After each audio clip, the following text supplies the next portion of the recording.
Okay, so before we start, I wanted to introduce our speaker today. Kirsty Nathoo is the CFO and a partner at Y Combinator, and she's basically worked virtually with every company that has gone through YC. So from incorporation to fundraising to hiring to exits, Kirsty's pretty much seen it all. And today she'll talk to you about startup mechanics. All right, thank you. Hi, everyone. Thanks for coming in to listen to this. So as Stephen said, this lecture is about startup mechanics, which is going to cover some of the basic issues that most startups will face as they go through the early days of becoming a real company. And I'm really only talking about the basics here. There's a lot of complexity and there's a lot of other things that happen. But this will kind of give you some ideas of the things you should know about and some of the resources out there that there is to help you with those. I know that we're standing here in California at the moment, but a lot of this stuff will apply to any startups, no matter where they are in the world. And I'll talk a little bit throughout the session about things that are US specific and things that are specific to the rest of the world. And this is definitely not the glamorous part of being a startup founder. You'll hear from all sorts of people throughout the rest of this course about all the glamorous things and all the other things. But these are the kind of nuts and bolts that if you take care of in the early days, you stick with the simple, standard, basic processes, you don't try to reinvent new voting structures or anything like that, it will be enough.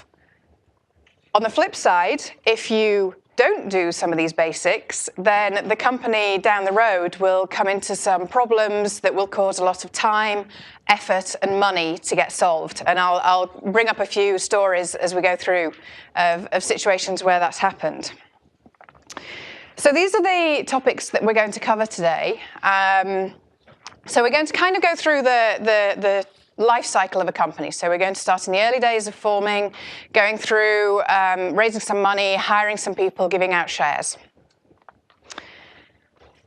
Okay, so the first step in this is the formation of the company. And so formation creates a separate legal entity. And what that means is an entity that will pay its own taxes, be responsible for its own assets, for its own liabilities, sign its own contracts, sue and be sued.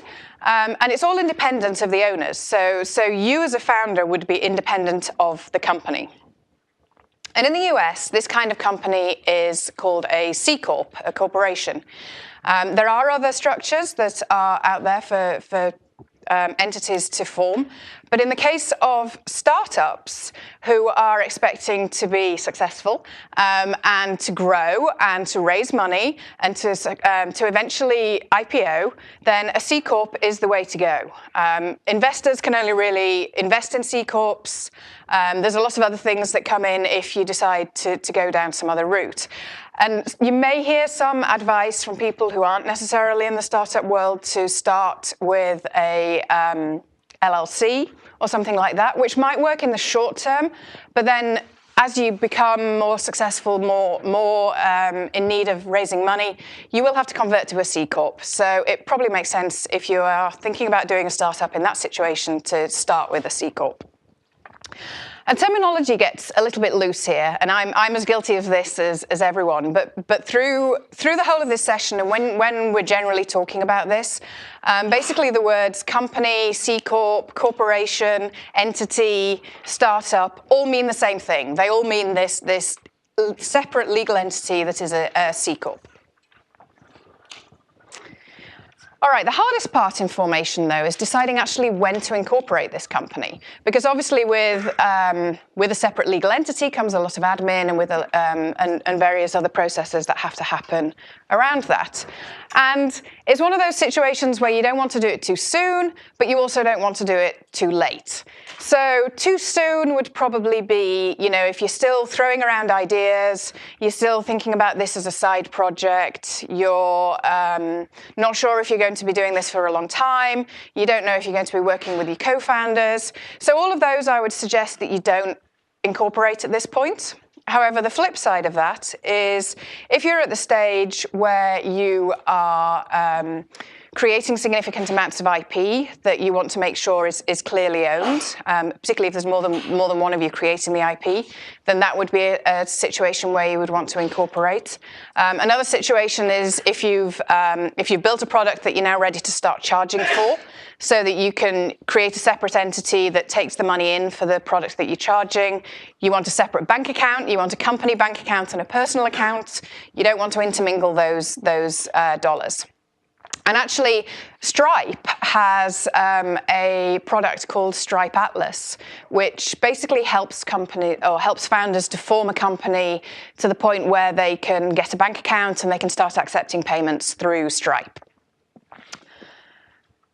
The other reason why you would want to incorporate is just to protect you as individuals, because again, as I was saying, a separate entity means that all of the liabilities and anything else that happens there would be on the company rather than you as an individual. So if you're getting to the situation where that might become important, again, it's a good idea to incorporate.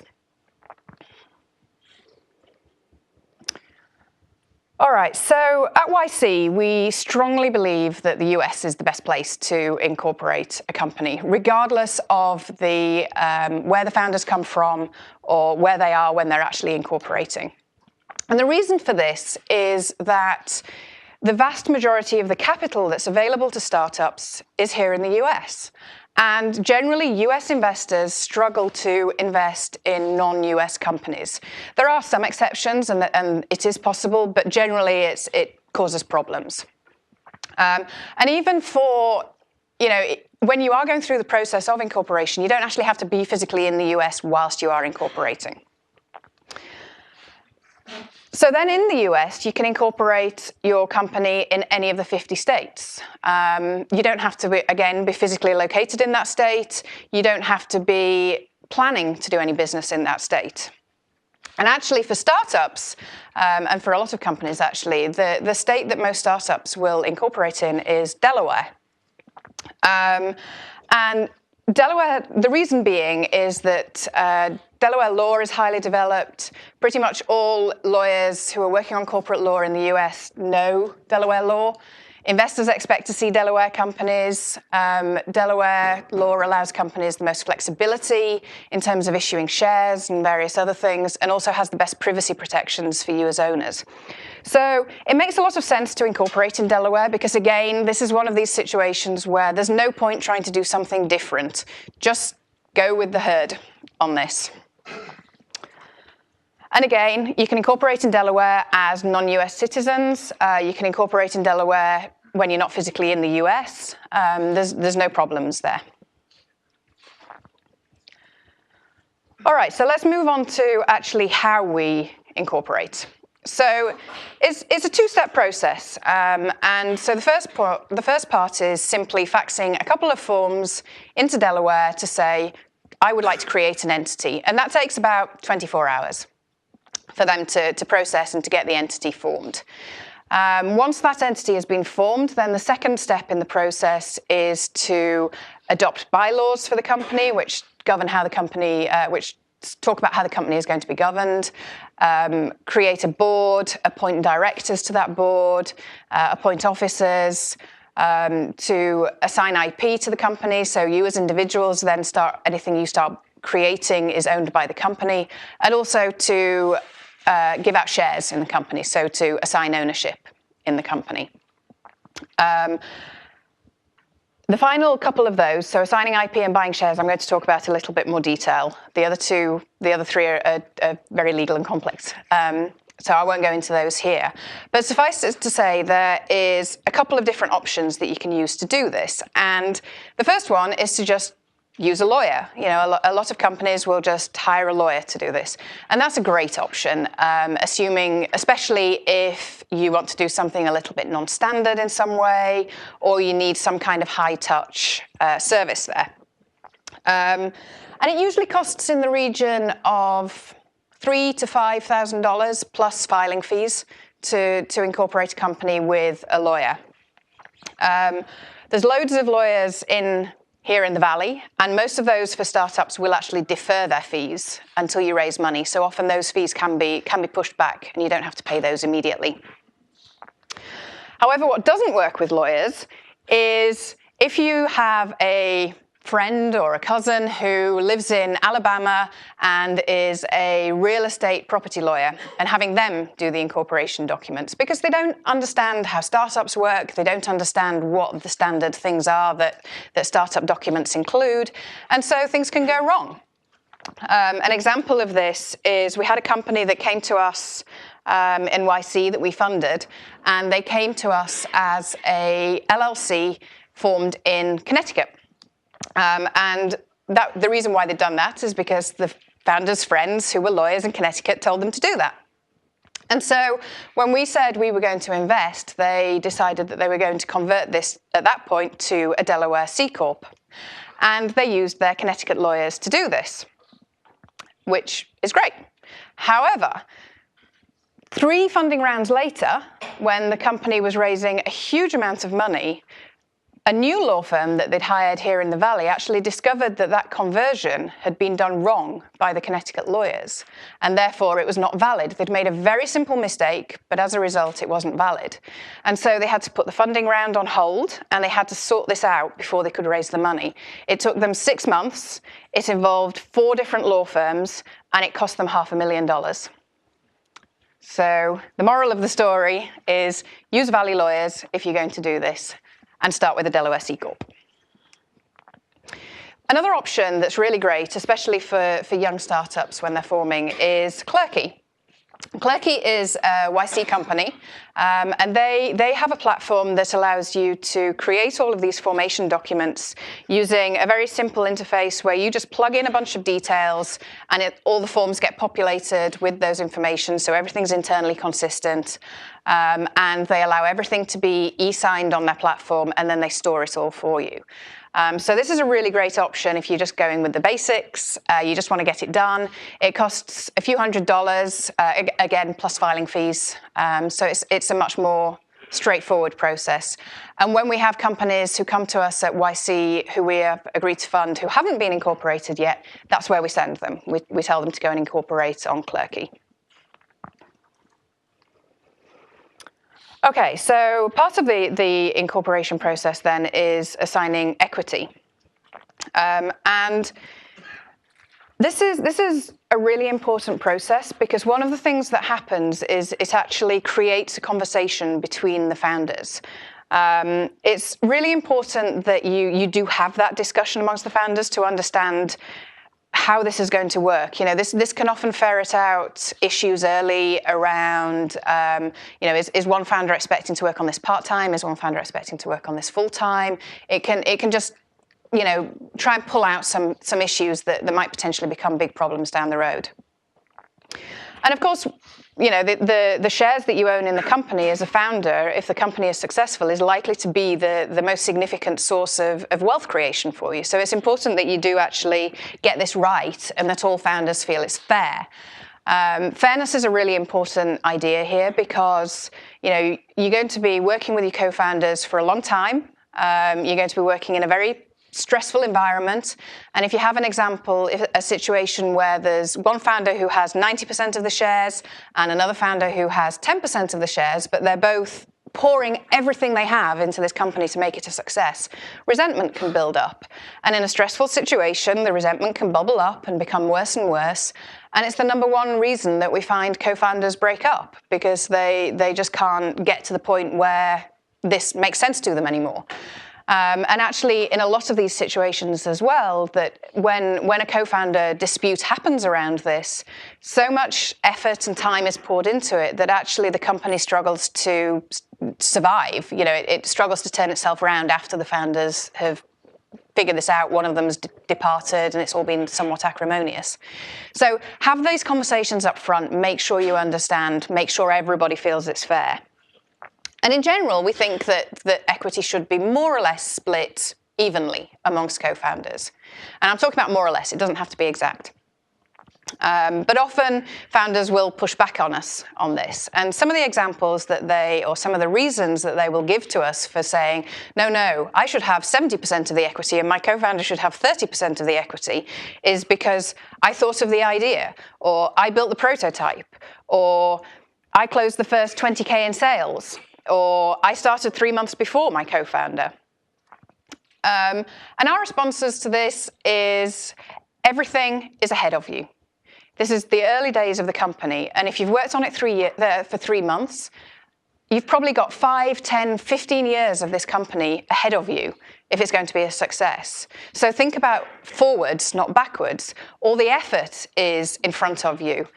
You're going to be iterating on the product. The prototype is probably going to bear no resemblance to the final product that becomes successful.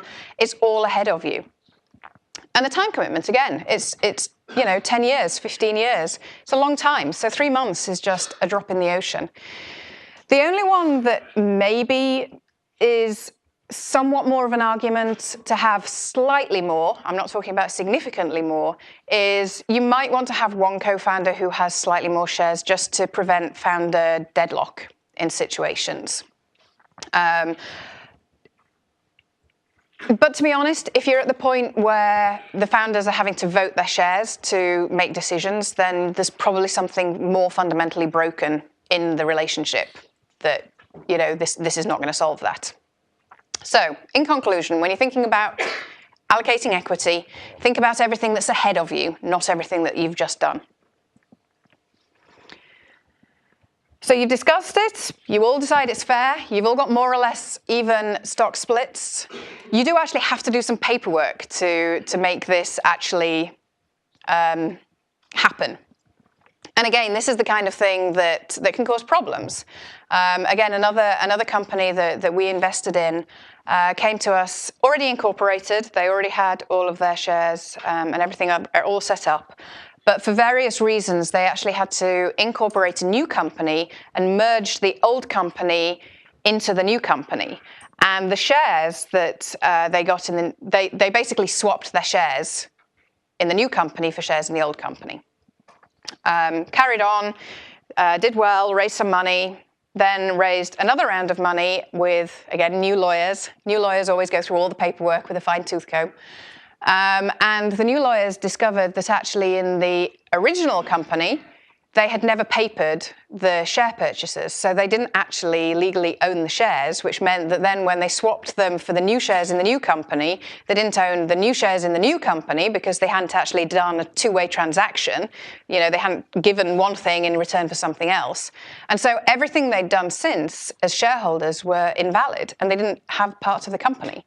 So again, Q, lots of lawyers, lots of time, lots of money.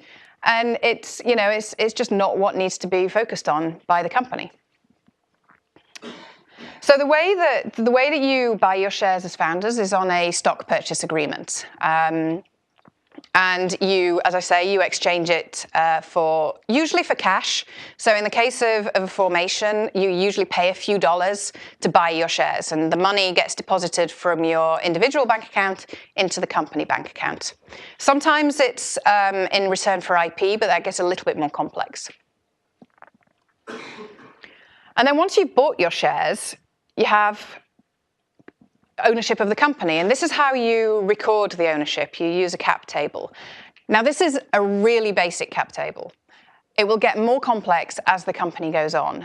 You'll issue shares to employees, you'll issue shares to investors. But basically, the key points of this are that you're recording how many shares each of the people on the cap table own. So in this case, currently the founders, and what their ownership is. So in this example, we have 3 founders, they each have the same number of shares, and they each have the same ownership of the company. And we'll come back to this cap table because we're going to build on it as we go through here.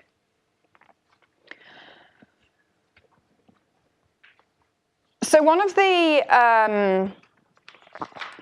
key parts of the stock purchase agreement that you will sign as founders is that there are actually some restrictions on the shares. So you own them as of the day you buy them. But actually, if a founder was going to leave, then the company has the right to take some of those shares back over time. And as time progresses, the number of shares that the company has the right to repurchase reduces, and that's called vesting. So to put it the opposite way around, vesting is earning the right to permanent ownership of the shares over time. And here for startups, again, it makes sense to use the standard template, the standard process. And generally, that is 4-year vesting with a 1-year cliff. And what that means is, if you look at this graph over here, we've got time along the bottom, and we've got the percentage of your shares that are vested on the y-axis. And so the cliff happens at 1 year. So between day 1 and day 365, all of your shares are subject to the repurchase option. But then on day 365, 25% of them are immediately released. So that's where the cliff comes in. Then after that, each month of the year, 1/48 of your shares will vest, so that gradually they're gradually being released, so that by the end of the 4 years, 100% of the shares are vested. So basically, depending on where you are on the time period of this, if you were to leave the company, you would be able to calculate how many shares you would keep as a founder and how many shares would be repurchased by the company. And the documents are written in such a way that the shares that get repurchased by the company are purchased at the price that was originally paid for them. So there's no gain or anything built into that. The reason why we have vesting is there's actually a number of different reasons. So the first one is because it provides protection to any remaining founders. So if you think of an example where you're working on a company with there's 3 of you in total, so you and 2 co-founders. Now let's assume that one of your co-founders, and you don't have vesting, let's assume one of your co-founders leaves in 6 months, but the remaining 2 founders carry on working on this company, put a huge amount of effort in, build up a successful company over the next 5 to 10 years. Meanwhile, the ex-founder is sitting on a beach, drinking cocktails, doing all these things that people have time to do. How do you feel? You're not going to feel massively happy that this person has the same amount of value and you're creating all this value for them. And then think about if your company gets acquired. Let's say your company is acquired for $500 million. Without vesting, that ex-co-founder would get the same amount of money as the 2 remaining founders, which again is not going to make you feel that great. So it protects from those situations. If there had been vesting and that founder had left after 6 months, then they would have had no shares in there, and the remaining founders who put in all the effort over the next 5 to 10 years would have seen all of the value creation. Somewhat linked to that is the concept of having skin in the game. So this creates an incentive to actually work hard on the company because you need to be there for a long time to actually keep all your shares. And this is something, again, that investors care deeply about because they don't want to put in a bunch of money into a company when really they're investing in the founders because they're the people who are going to actually make this happen. But the founders turn around after a month and say, oh yeah, we're out, we're going to get some new people in to run the company. So it protects the investors as well. And finally, the final reason is that it sets an example to future employees. And as we'll see in a little while, you would expect employees to have vesting. And so it's very unfair to say to your employees, you must have vesting, but I don't as a founder. So it's just a good way to be, look, we all have the same situation here.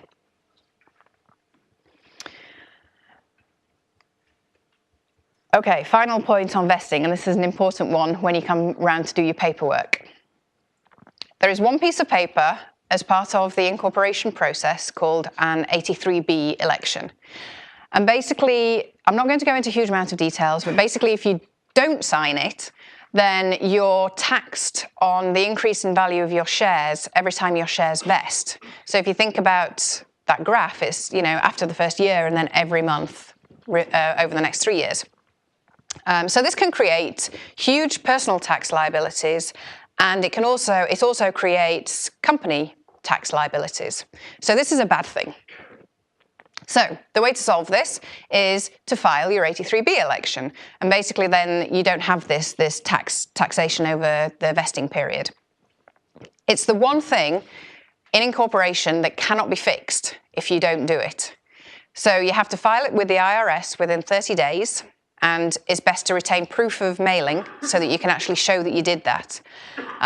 If you get down the line in an acquisition or when you're doing a funding round, it will get asked for. That proof will get asked for that you signed it.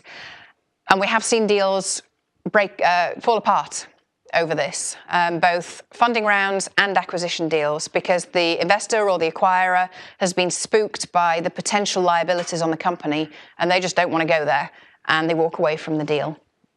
So the way to solve this is follow the instructions. Either when you're dealing with lawyers or when you're dealing with clerky, they will give you instructions about how to complete the form. They will give you instructions about where to send it, how to do it. Just follow those instructions and all will be fine. All right, let's move on to fundraising. So you've now got a company that can actually raise some money. And this is probably, something that you'll hear a lot about over the course of the rest of this course. So I'm not going to talk here about the strategy around pricing or, valuation or how you talk to investors. I'm talking more about the sort of nuts and bolts that happen behind the scenes. And in very simple terms, you can either raise money on a priced round or you can raise money on a non-priced round, which are also known as convertible rounds. So in a priced round, the shares are sold for a specific price at the time of that round. And in an unpriced or convertible round, the investor gives money now, but the shares are given in the future. And the ordering for this, usually in the US and usually in the Valley, is that startups will first raise money on an unpriced round. They'll raise a little bit of money. And then a couple of years later, they'll hopefully raise money on a priced round. The rest of the world hasn't quite caught up to this idea of unpriced rounds. So generally we see when companies are coming to us from around the world, they actually raise money immediately on priced rounds. So let's go through an example of a priced round, and you can see how this works. So as I say, the valuation of the round sets the price that the investor will pay to buy a share. So let's work through this with an example. So let's assume we have the same company as before. Our founders have 9 million shares, and they've done really well, and they're going to raise $2 million at an $8 million valuation. Now, that $8 million valuation is pre-money, is the terminology. So that basically means before the investor puts any money in, the valuation of the company is $8 million. And so the way that you calculate the price for the shares that the investor will buy is you just divide the 8 million valuation by the pre-money shares, so the 9 million shares, which gives a price of 89 cents. And so then they will be able to buy 2.25 million shares for that $2 million. The post-money valuation at this point is $10 million because it was the $8 million valuation before the investor put money in, and now there's $2 million sitting in the bank account as well, so it's increased the value of the company up by $2 million. So the post-money is $10 million. And just you'll hear those terminologies just to get them straight in your mind. So now this is what the cap table looks like. So we still have our three founders. They still own 3 million shares each. But we've now created a new class of shares which have been sold to the investor. And now the investor owns 20% of the company, and each of the founders have been reduced from 33% of the company to 26% of the company. Now this makes it all sound really simple, and actually it's not. There's various other complexities in here that I'm not going to talk about, and there's a lot of documents that are involved in here with a lot of things that need to be negotiated. So if a company is doing a priced round, then you would need to use a lawyer. You'd need to hire a lawyer to help you with all of that, and they'd be able to talk you through the whole process. So moving on to the unpriced rounds, and for most of companies who raise money now out here in the Bay Area, is they will use an instrument called a SAFE, which stands for Simple Agreement for Future Equity. And the simple is really important because it actually is simple. It's only a few pages long, so it's easy to understand. We also have these documents on the Y Combinator website and a really great primer that explains a lot more about them. So you can look at that for some more details. And basically what it's saying is the investor is giving the company money now in return for the right to receive shares in a future round. But the investor's giving the money now, and so they don't want to receive shares in a future round at the price of the future round, because when they invest now, they're probably investing at a much riskier stage, it's a much earlier startup, and so they want some kind of bonus or deal to reflect that. And so the way that that's built in is the SAFE includes what's called a valuation cap. And what this cap does is it sets a valuation upper bound for the calculation of working out the price for the shares. So again, as an example, we'll use our same company, 9 million shares for the founders, but this time in April of this year, they raised $400,000 on SAFEs with a $4 million cap. And then fast forward some time, we go into the future, December 2017, they raise a $2 million round, that's an $8 million pre-money valuation. So this time, there's actually two calculations that needs to happen, because there's the SAFE conversion price and there's the priced round price. And you can see here that the SAFE conversion price uses the $4 million cap as the valuation, whereas the round price uses the $8 million valuation, even though all these shares are being actually given at the same time. And so as a result, the SAFE holder here has a price per share of half the Series A investors, the priced round investors. So that means that actually for their money, because they came in early, they're getting twice as many shares as somebody who was putting in the same amount of money in the priced round. So that's how they get their sort of bonus in all of this. So again, the cap table, by the time we get to the December priced round, the cap table looks like this. So now we also have the SAFE investor in there on the cap table, and they own the same shares, the same class of shares. Yes, question. Does a discount on the SAFE only kick in if the money raised is below the cap? So if so most SAFEs are on a cap. There is a separate kind of SAFE that has a discount. So are you asking, does the cap kick in if the valuation of the round is lower than the cap? So both of those aren't applied in the same SAFE usually? Generally not. So generally you wouldn't have a cap and a discount, because that's kind of cherry picking for the investor. So you would try very hard to avoid that situation. In the situation where you had a $4 million cap, but your round was at $3 million, for instance, everybody would just convert to the $3 million round. Okay, so so again, we have the founders are now owning less of the company because they've sold some of the company to their investors.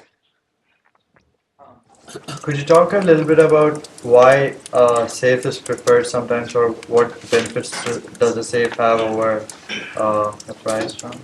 Yeah, so the benefits of a SAFE over a priced round is that it's a lot simpler. So you can just sign one SAFE immediately and get the money. It doesn't require lawyers, and I'll come into a few more details, but basically it's simple, and that's the important thing. Okay, so let's talk about dilution, and then we'll talk a little bit more about that. So the idea is that at the early stage of your company, if you think about your company as a pie, where the size of the pie is the value of the company, in the early days you have a massive slice of a very small pie. And then as the company grows, the size of the pie grows, but your slice becomes smaller because you're giving away or you're selling parts of the company. But the important thing here is that actually your wealth in all of this is the area of your pie, the area of your slice, rather. So the thing to bear in mind is that dilution is inevitable, it's going to happen, but the important thing is that you're still creating wealth for yourself and for your investors, because that's how they make money as well. But it's just very important to actually consider dilution as you're going through. One thing that we see founders make a mistake early on is that they sell too much of the company early on at a very low valuation. And really in the early days of a company, you're still trying to figure out what products you're building, you're still trying to figure out what you're going to do. So what do you need to spend the money on? Well, mostly money when you spend money when you've raised is on hiring. But if you're at that stage, you probably don't want to hire. So why raise more money than you need if you can wait 6 months or a year and raise at a higher valuation? So just something to bear in mind as a way to not sell too much of the company in the early days. Okay, so in terms of the logistics, as I was saying, a price round is complex, a safe is simple. Again, with safes, you can use Clerky. They have a fundraising product as well. So they have the standard YC templates built into their system. So you can just plug in the investor details, plug in the amount of money, send it off to your investors to be signed. They get the bank wire details as well, so they can send the money to the company. Which is also an important point. You do actually want the money back from the investors. It's very easy to say, oh yeah, we've got investors in, it's great. And our first question is, have you got the money in the bank? And the founders say, oh no, because some excuse. And we're like, you've got to keep working on your investors until the money is in the bank. The other thing that's a slightly, just a minor point here is that because you're selling equity in the company will need to complete a board consent for part of this, even with a safe. And that's a legal document with a specific form. It's not enough just for the founders to email each other and say, we're doing this right. And again, Clerky will help you with that, or if you're using lawyers to do any of this, they'll help you with it as well. So it's just something to bear in mind. All right, so now you've raised some money. What are you going to do with that money? Well, probably you're going to spend most of that money on hiring. And again, hiring is a complex area. It's governed by a lot of laws and regulations, and I'm not a specialist. Don't expect you as founders to be specialists. The important thing is that you understand the basics and that you understand that there are people out there who can help you with all of this. Okay, so the first part of this is deciding if you're going to hire with somebody, what role they're going to be. So in the US, again, you can hire somebody either as a contractor or as an employee. And they have slightly different characteristics and slightly different results in terms of how you pay them. So in both cases, a contractor and an employee will assign the IP that they create to the company. So a contractor will sign a consulting agreement, an employee will sign an IP assignment agreement.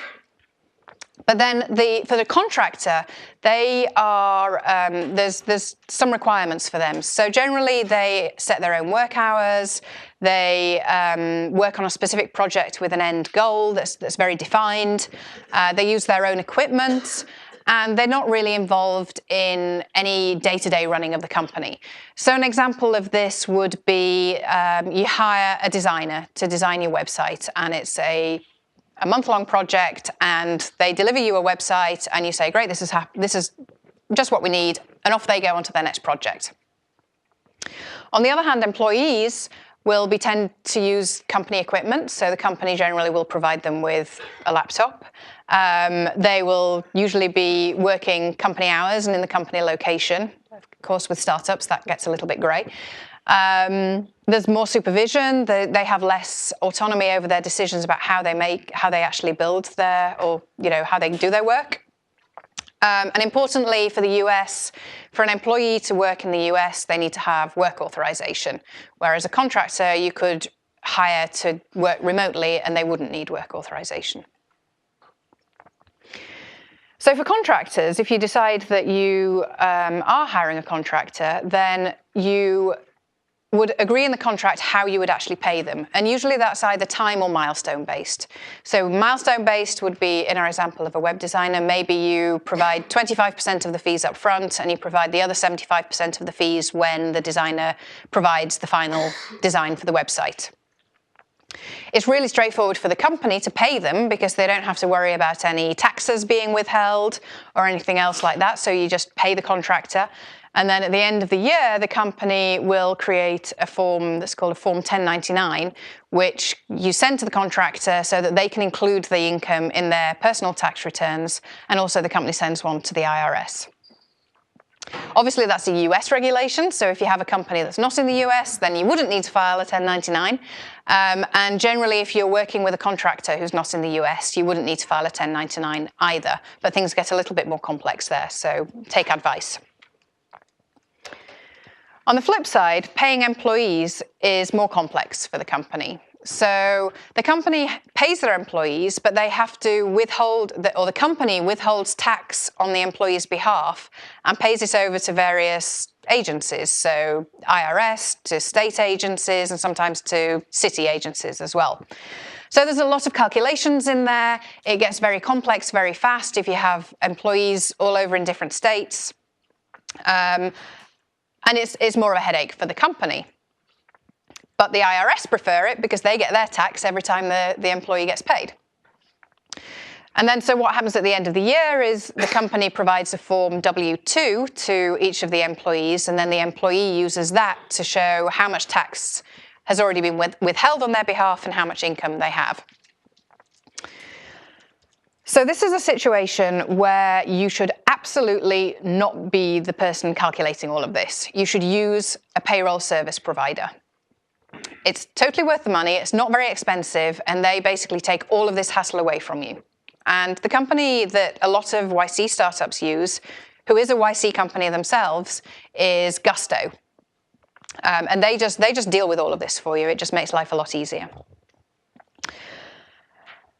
The other thing to bear in mind is that under California law in particular, but other laws as well, employees are required to be paid minimum wage. So you can't have somebody working for you for free and expecting them to be producing work for the company. So do just bear in mind that when you are hiring people, you do need to pay them.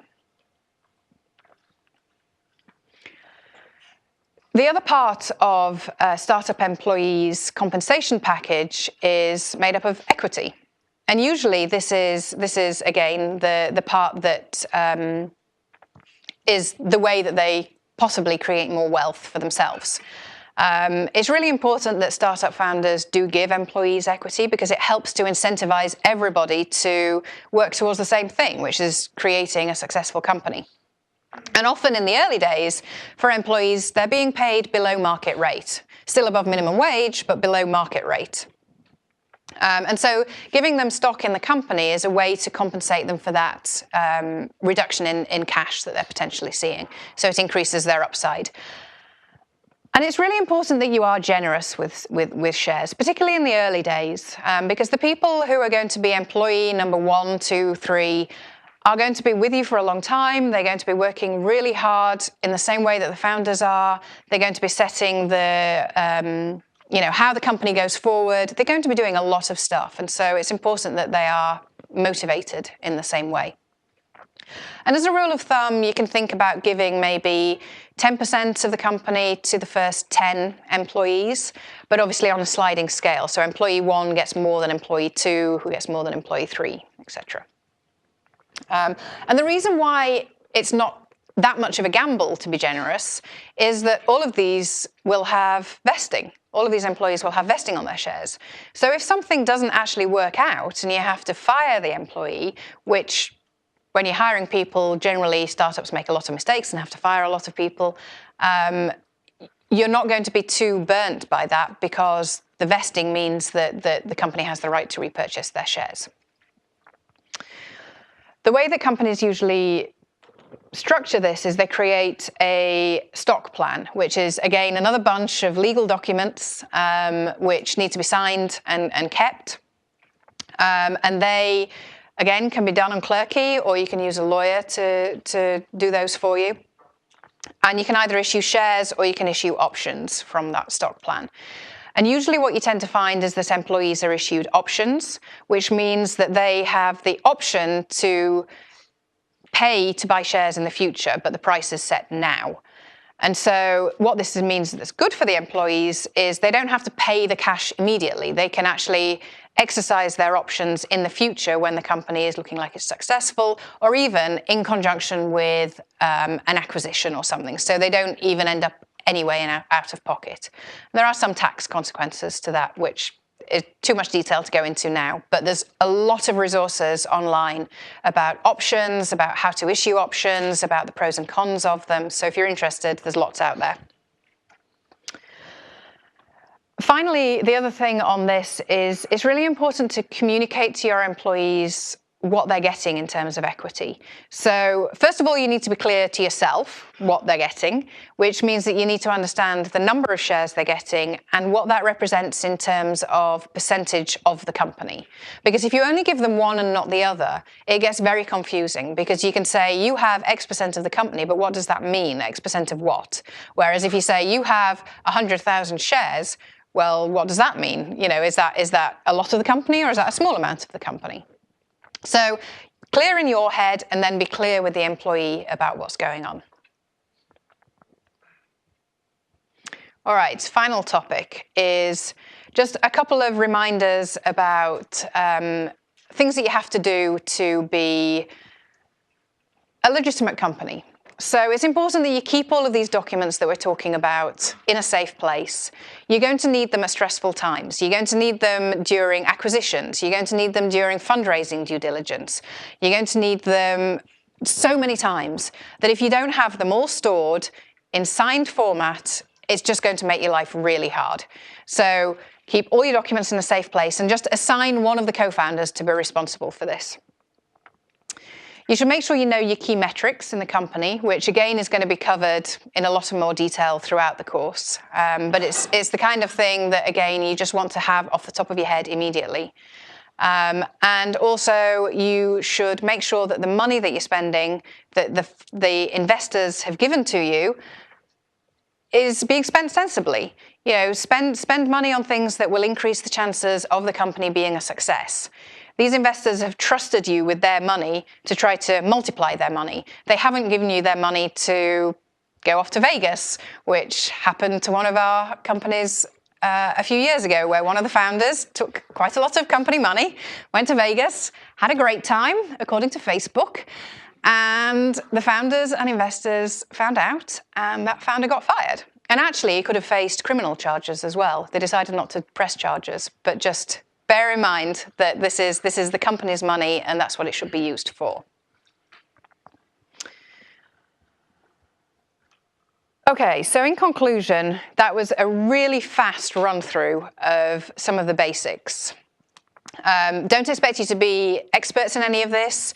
Don't expect you to have all of this figured out. But it's just important that you know that there are some things that you need to do. And these items up here are sort of the really key takeaways for this to just bear in mind as you go forward with your companies. Okay, I think we have a couple of minutes for questions, if there are any. For the employee shares, what's generous for like the first 5 employees when you say the word generous? Well, so, you know, it depends, because it depends on the kind of hires that you're giving. So if your first hire is going to be a software engineer, that's going to be very different to if your first hire is a community manager, say. I mean, for the first 10 is usually somewhere around 10%. Maybe for the first 5, you want to be somewhere on the sort of 7 to 8 mark. But it really varies. And part of this is you have to think ahead.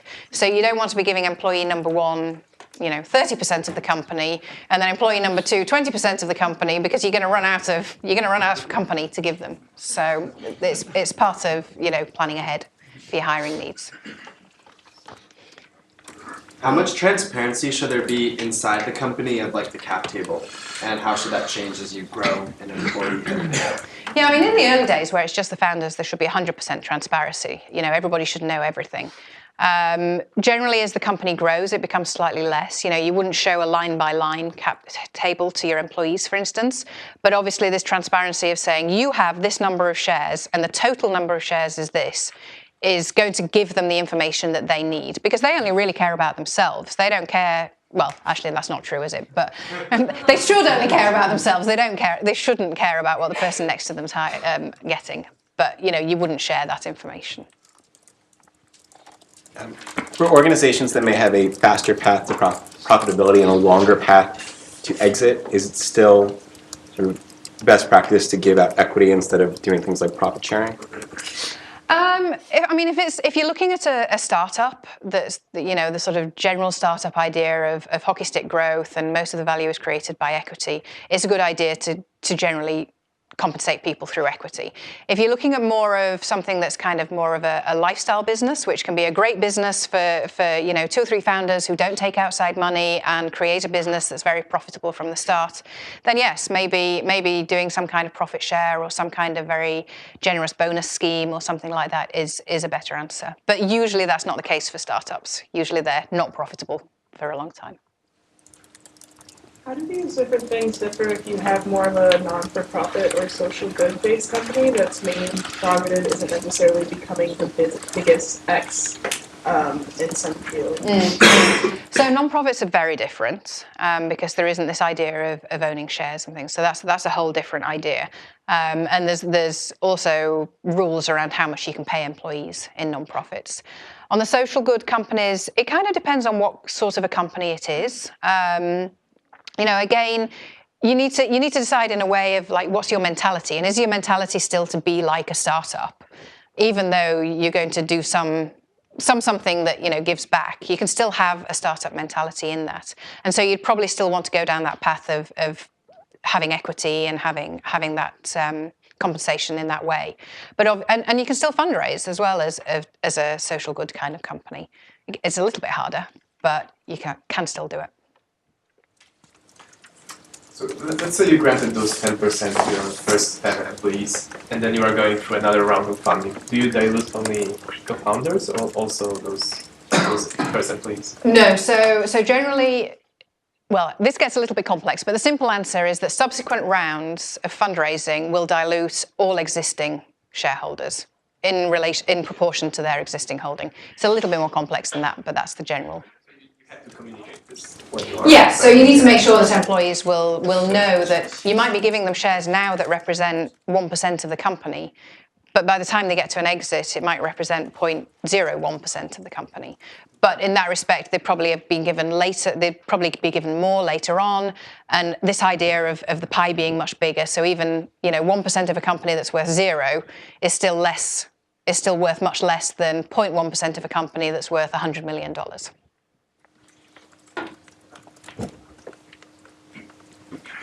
Just the salient differences between preferred shares and the common shares? So investors get preferred shares, and as their title suggests, they have some preferences. And I'm not a lawyer, I'm a finance person, so I can do this in a very top level explanation. But basically, they have a bunch of rights that common holders don't have. So they have things like liquidation preferences, which means that when the company exits, they're first in line to get their proceeds, to get the amount of the money that they invested back before anybody else does. So if, for example, if investors invested $2 million into a company and then it got sold, but the cash was, they invested $2 million into the company and they owned 20%. But the cash that came out of an exit further down the road was only $2 million. They would see all their money before any of the common holders, i.e. the founders, would see theirs. So that's one. There's various other different protections that they have in there. That's probably the key one that's the financial basis. But then there's voting rights, there's rights of first refusal. There's lots of different things, and that's why it's a much more complex negotiation, because you have to negotiate all of these rights within there.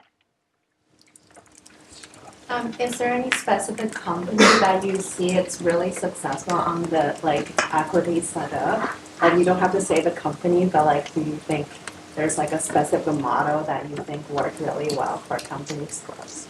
That's a great question. I think the companies that do this well are the ones that are transparent, and the ones that sit down with their employees and really talk through what these things mean and what options are and how vesting works. And here's a scenario where some companies will have. If the company exits for this much money, what does this mean to you? Whereas if the company exits for this much money, how will you see? And so, they've done all of these calculations, and they really make sure that employees understand. And I think that's a really good practice to have. And what that means, or what that needs first, is the founders need to understand it, which is actually surprisingly not common. Often, I have a lot of conversations with founders where they don't understand this stuff. So they can't even explain it to their employees. So understanding it yourself and being very clear with employees is definitely, and being organized as well. You said you gave, like, say, 10% to the first 10 employees. What's like a rough... This is all just a rule of thumb. Sure, as a rule of thumb. So everyone's fixating. My next question, the next rule of thumb is, after dilution, roughly how much of the company do you think, on average, those first employees would end up owning at an acquisition? I mean, it really varies because it depends when in the life cycle of the company it gets acquired. It depends how many fundraising rounds there's been. It depends. It depends how many more employees there've been after them. So there's a lot of different variables there. The first money that companies raise will be the most dilutive. So if an employee comes in and there's already been 3 rounds of money, then they're probably not going to be diluted as much as if they were the first employee in and they had to go through all of that dilution. But it's hard to give a number. So could you throw some light on how Eduardo Severan's shares in Facebook were diluted? No, I don't know enough of the details. Sorry. Do safe notes usually convert preferred shares or into common equity? So safes, not safe notes. They convert usually into preference shares because, again, the investors want all of the rights and privileges that come with those preferred shares. There are some circumstances where they might convert into a combination of preferred and common, but that's less usual. Have you seen any different types of vesting schedules for companies that are on a longer term timeline where the cliff might be longer than a year and the total time might be more than 4 years? I sometimes see companies push it out to 5 years. And also sometimes companies don't have the cliff at all and they just do monthly vesting over the period. But it's a harder sell for the 5 year. The longer the timeline is a harder sell for the employees. And so you've got to be mindful of that. But on the flip side, what usually happens is, if you've had an employee who's been with you for 4 years, then they've been fairly diluted because there's going to have been funding rounds, there's going to have been subsequent employees. So you would actually give them a new stock grant on top of the one they already have, which would then have new vesting from the date that you granted it from then. So then they'd have another 4-year period there. So that's kind of how you get through the long time period. Okay, last question. Have you seen any situations where a founder, or a situation where somebody can trade a common share for a preferred share or the other way around? Or is that common? So there wouldn't really be a case where you would trade common shares for preferred shares. There is a mechanic in the fundraising, in the sort of priced round documents that allows preferred shares to be converted into common in various different circumstances. But that's usually around exits and calculation of proceeds and things like that. Or are you trying to get at founders' preferred shares? No, I think we just... Okay. All right, I think we've run out of time, so thank you very much for listening, everyone, and enjoy the rest of the course.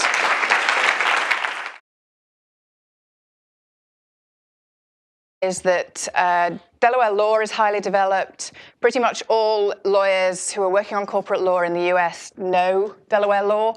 Investors expect to see Delaware companies. Delaware law allows companies the most flexibility in terms of issuing shares and various other things, and also has the best privacy protections for you as owners. So it makes a lot of sense to incorporate in Delaware because, again, this is one of these situations where there's no point trying to do something different. Just go with the herd on this. And again, you can incorporate in Delaware as non-US citizens. You can incorporate in Delaware when you're not physically in the US. There's no problems there. All right, so let's move on to actually how we incorporate.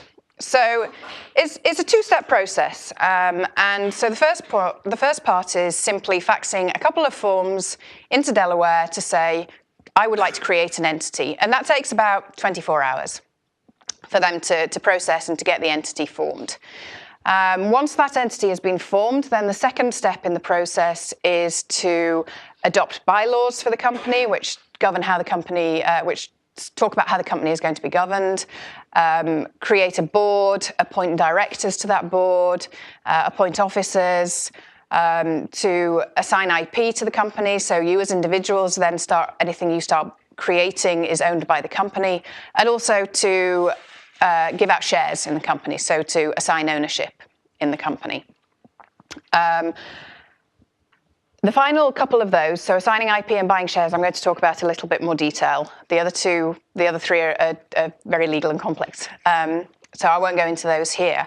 But suffice it, and actually Stripe has a product called Stripe Atlas, which basically helps founders to form a company to the point where they can get a bank account and they can start accepting payments through Stripe. The other reason why you would want to incorporate is just to protect you as individuals, because again, as I was saying, a separate entity means that all of the liabilities and anything else that happens there would be on the company rather than you as an individual. So if you get into the situation where that might become important, again, it's a good idea to incorporate. All right, so at YC, we strongly believe that the US is the best place to incorporate a company, regardless of where the founders come from or where they are when they're actually incorporating. And the reason for this is that the vast majority of the capital that's available to startups is here in the US. And generally, US investors struggle to invest in non-US companies. There are some exceptions, and it is possible, but generally it causes problems.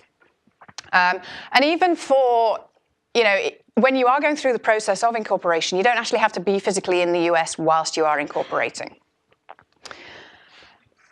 So then in the US, you can incorporate your company in any of the 50 states. You don't have to, be physically located in that state. You don't have to be planning to do any business in that state. And actually for startups, and for a lot of companies actually, the state that most startups will incorporate in is Delaware. And Delaware, the reason being is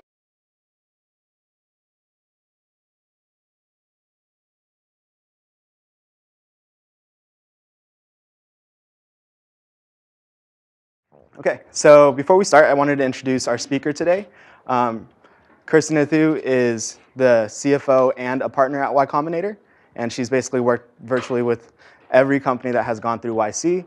So from incorporation to fundraising to hiring to exits, Kirsty's pretty much seen it all. And today she'll talk to you about startup mechanics. All right, thank you. Hi, everyone. Thanks for coming in to listen to this. So as Stephen said, this lecture is about startup mechanics, which is going to cover some of the basic issues that most startups will face as they go through the early days of becoming a real company. And I'm really only talking about the basics here. There's a lot of complexity and there's a lot of other things that happen. But this will kind of give you some ideas of the things you should know about and some of the resources out there is to help you with those. I know that we're standing here in California at the moment, but a lot of this stuff will apply to any startups, no matter where they are in the world. And I'll talk a little bit throughout the session about things that are US specific and things that are specific to the rest of the world. And this is definitely not the glamorous part of being a startup founder. You'll hear from all sorts of people throughout the rest of this course about all the glamorous things and all the other things. But these are the kind of nuts and bolts that if you take care of in the early days, you stick with the simple, standard, basic processes, you don't try to reinvent new voting structures or anything like that. And as you become more successful, more in need of raising money, you will have to convert to a C Corp. So it probably makes sense if you are thinking about doing a startup in that situation to start with a C Corp. And terminology gets a little bit loose here, and I'm as guilty of this as everyone. But through the whole of this session, and when we're generally talking about this, basically the words company, C Corp, corporation, entity, startup all mean the same thing. They all mean this separate legal entity that is a C Corp. All right, the hardest part in formation, though, is deciding actually when to incorporate this company. Because obviously with a separate legal entity comes a lot of admin and with and various other processes that have to happen around that. And it's one of those situations where you don't want to do it too soon, but you also don't want to do it too late.